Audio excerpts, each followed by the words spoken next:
We are here at the Inn Around the Corner with Chris Vergani, innkeeper and chief cook.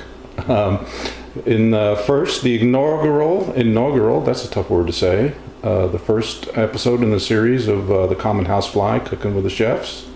Morning, Chris. Good morning. How are you? I'm great. Thanks for doing this. I imagine that as the innkeeper of a bed and breakfast, you cook lots of breakfasts. So that's the second B. That's what we try to do for our guests, and our motto here for both Myra and myself is we want to give you a breakfast that you just wouldn't normally make yourself at home. We steer away from the scrambled eggs and the just plain pancakes. We want something not so much memorable, but something a little involved to treat yourself because you're out, you're enjoying yourself. Breakfast should be a part of that enjoyment. Well, great. So what are we going to make today? All right. Today we're going to make one of our signature dishes. We have two breakfasts that are absolutely at the top of the line. One is our stuffed French toast, but today what I want to show you is how to make an egg souffle, more on the savory side for a complete breakfast that's different, unique, and has a big wow factor when you present it at the table. Cool, great, I can't wait. Before we get started, I noticed that you're using this beautiful looking kitchen cart here.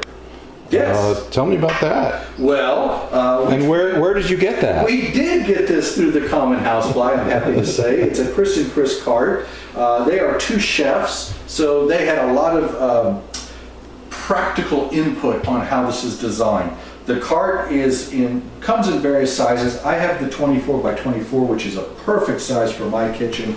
It's on huge casters, which makes for very easy rolling, although all wheels can be locked down. Plenty of storage underneath, a utensil tray on the side, and a very, very versatile, solid chopping board on top. It's really a handy piece of equipment, and it's a good size for the size of my kitchen. Well, that's awesome. Thanks. We didn't do this to make a commercial for Common House Fly, but it's nice to see our stuff out in the wild, so as it were. So anyway, back to your souffle. All right. Well, if I can, I'll get started here. Welcome everyone to the Inn Around the Corner.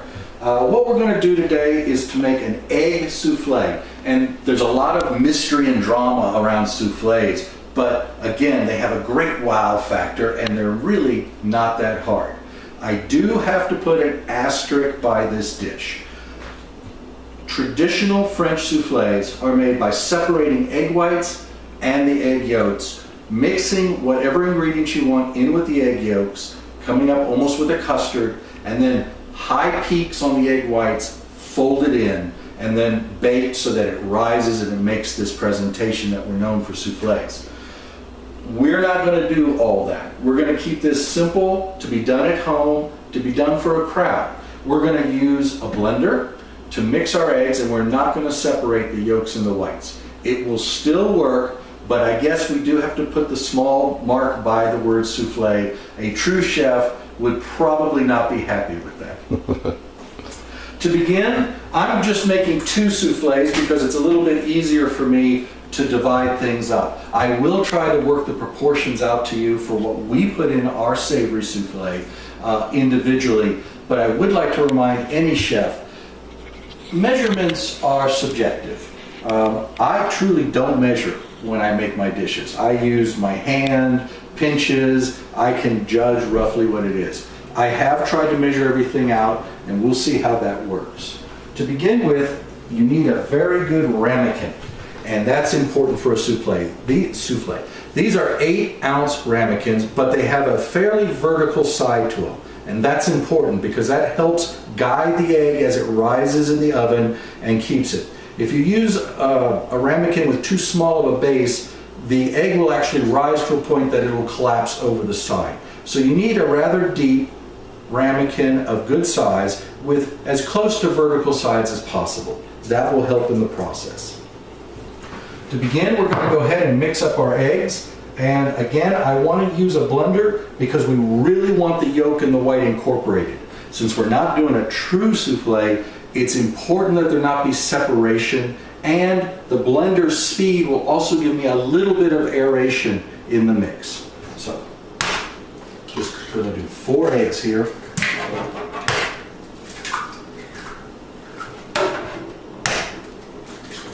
And what speed are you going to whip it at? I only need, for the Vitamix, which is a very powerful machine, I only need to keep it on the very first level. But on a blender, I'd go up to mix, maybe even puree. I really want to beat the heck out of these. We're also going to pour in some milk.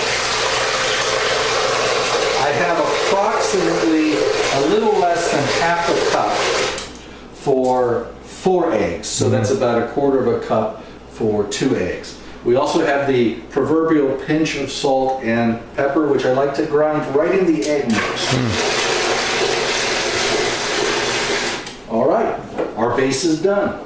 Now, a very important step to go through is we need to make sure the ramekins are liberally greased. This can be done with butter, can be done with anything. I'm simply using a food release product, and you want to coat the sides extremely well. If you were to make a dessert souffle, which this recipe would work for, you could put a little sugar in the ramekin and coat the sides with that. That'll also facilitate in the rising of the egg. Now we simply apportion out the egg mixture between the 2 ramekins. And again, basically per ramekin, it's 2 eggs and 1/4 cup of milk. Not too fine a point on that. All right, for our savory souffles, we use a combination of pesto, and if you have homemade, that's great. If you use store-bought, you're not going to lose anything with that. And just, it's about a little more than half a tablespoon per ramekin. You just want a good size drop in there. Too much and you'll overtake the dish. So I wouldn't do a full tablespoon. And then make sure you mix that around a little bit to make sure it's incorporated.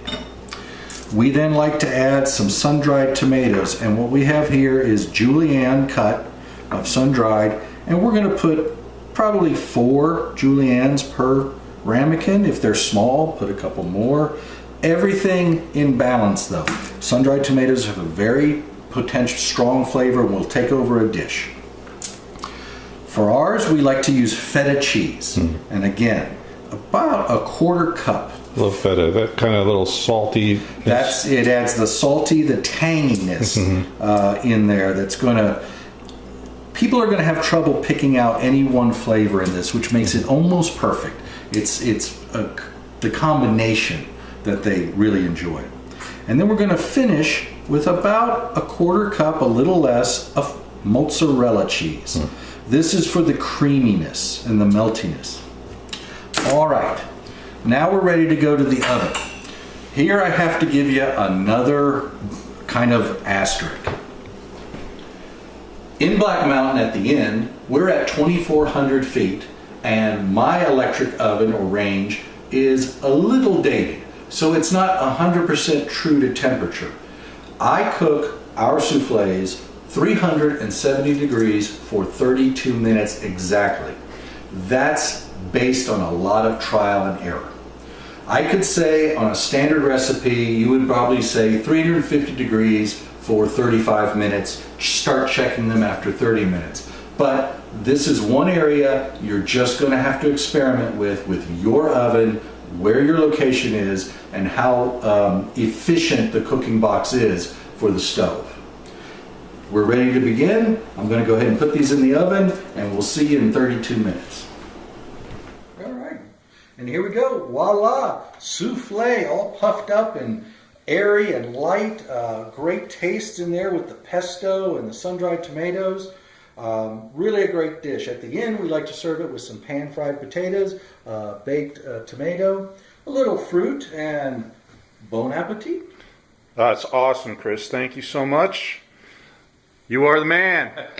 Thank you.